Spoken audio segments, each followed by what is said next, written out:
Don't mind me, baby. We're taking over something. Good morning. It's David again. It's currently 5 o'clock in the morning here in Thessaloniki, Greece, Wednesday, June 22nd. I haven't had an opportunity to post anything over the last 4 days. We've had really bad reception with the Wi-Fi here, but luckily it's kind of stabilized, and now I'm able to post a video kind of summarizing the last couple of days. On the last 4 days, we've done a lot of different things. We have been by the sea, we've been touring the city, we've been up in the mountains, and I'm gonna kind of go through each day and some of the things that we had an opportunity to do. But on last Saturday, we had an opportunity to go to Mount Olympus. And for those of you who aren't familiar with Mount Olympus is a mountain in Greece, and it has strong significant ties to Greek mythology. Supposedly it is where the gods reside. So Zeus and Hera and Poseidon and at one point Hades before he descended to the underworld, they all resided on top of Mount Olympus. And that's important because Greek people, they obviously used to worship these gods, and in terms of their crops and when they grew them and sacrifices that they made was all relevant to the Greek gods.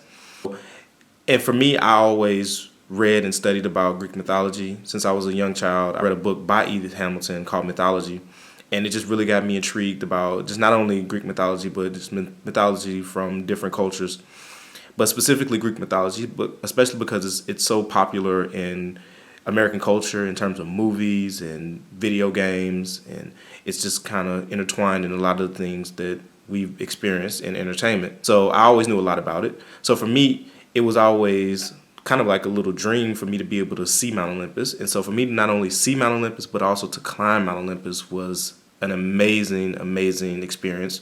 Now, we didn't start at the very top. We kind of started in the middle, and we climbed down to find this really amazing waterfall. And then once we had an opportunity to kind of hang out at the waterfall, we climbed back up. And going back up is a little harder than going down. So we definitely had some challenges. For myself, it was very challenging physically and emotionally because your body is telling you that, you know what, just stop. This is not something, I'm not a hiker. I don't do that kind of extreme kind of activity. But it was definitely challenging, but it also showed that I can persevere even when I'm physically and emotionally drained. So for me to be able to complete that, that was a huge, huge step for me. And so that was pretty awesome. I am too. Oh, wow, that's pretty. You want them on side front though, right? Yeah, that's fine. Like a raptor. Almost made it to the waterfall.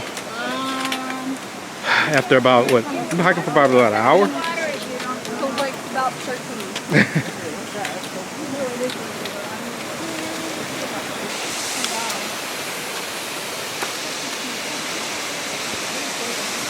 We finally made it. We are finally at the waterfall. So hey guys. Hey, we made it. Hey. How do you say let's go? On Sunday, we had an opportunity to go to one of the best wineries in Greece, and not only in Greece, but also in the world. This winery in particular has won many awards. Actually, in 2015, they won an award for the best winery in all of Europe. So that should say a lot because you also have Italy, which is a part of Europe. So for them to have that accomplishment, that says a lot. It's actually a relatively small winery compared to a lot of other mass-producing wineries, but they do it so well that, you know, it's quality over quantity sometimes.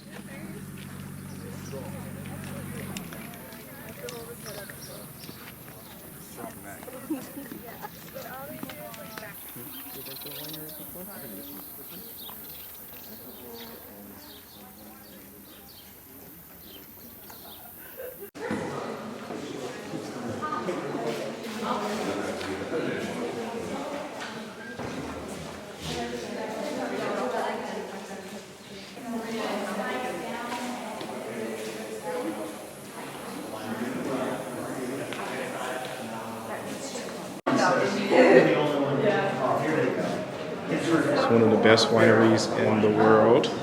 right here in Greece, and they got the awards to prove it. About to go down to the museum to view some of their historical artifacts. I'm excited.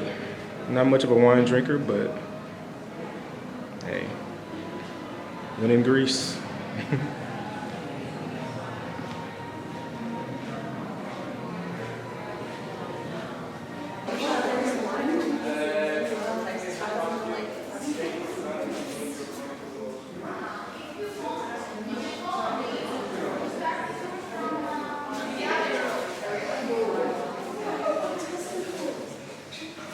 Guys, we should go out the other room for the tour.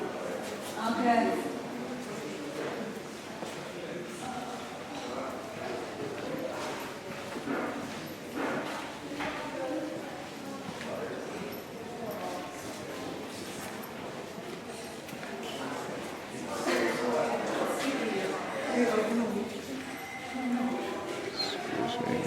Yeah.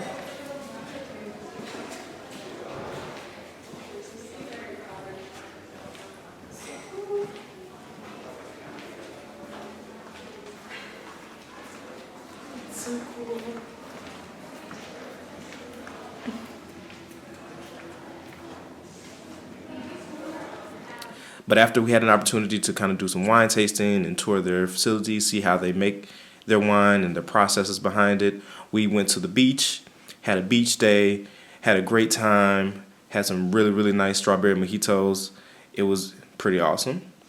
On Monday, Greece actually celebrated a holiday. I don't know the exact holiday that they celebrated, but it is a religious holiday here. So a lot of the things that we were planning to do kind of got shut down because the entire city shut down. But we were still fortunate to take a tour of an archaeological museum in downtown Thessaloniki. And so we had an opportunity to learn a lot about Greece's history overall and also about Thessaloniki in particular. And so that was really cool because I love museums, I love learning about things, I love history. And so all of that was wrapped into that experience.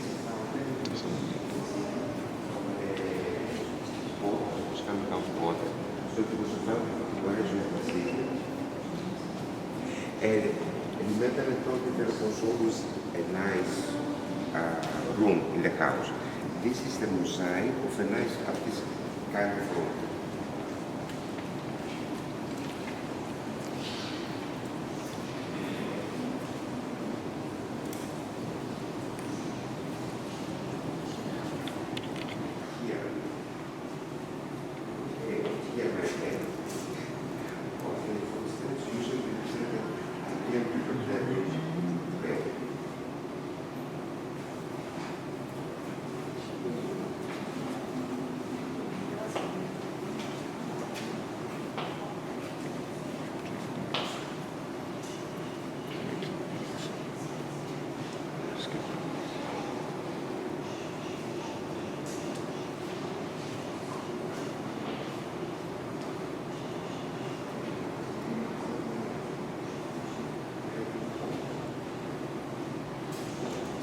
And then we also got a chance to tour the White Tower, which you'll see footage of.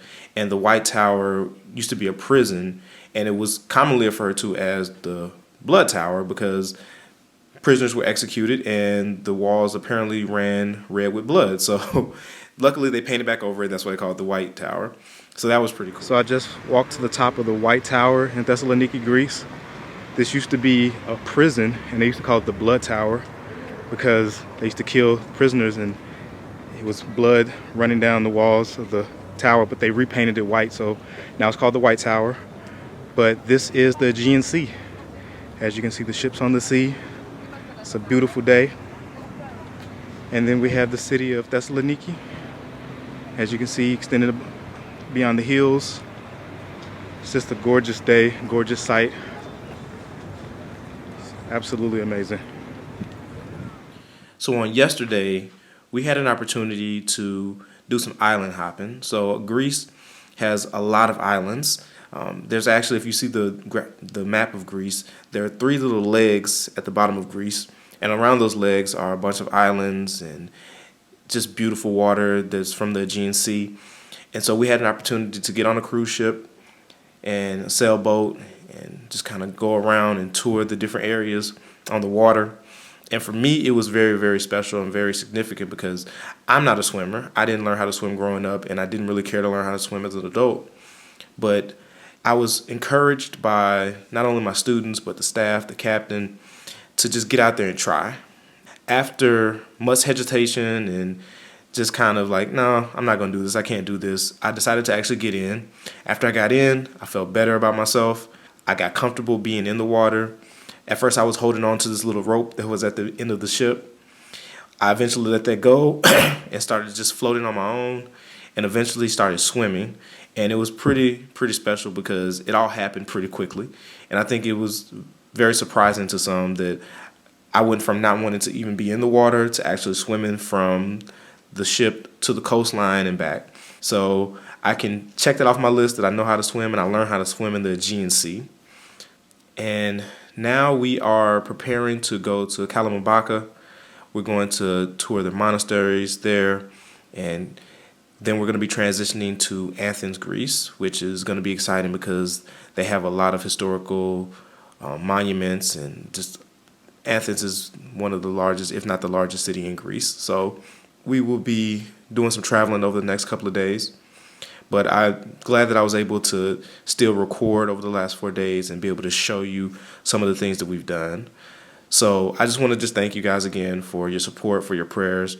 I ask that you continue to keep myself, the students, and everyone who's traveling in your prayers and thoughts, and that we can make it to our destination safely and eventually return home safely.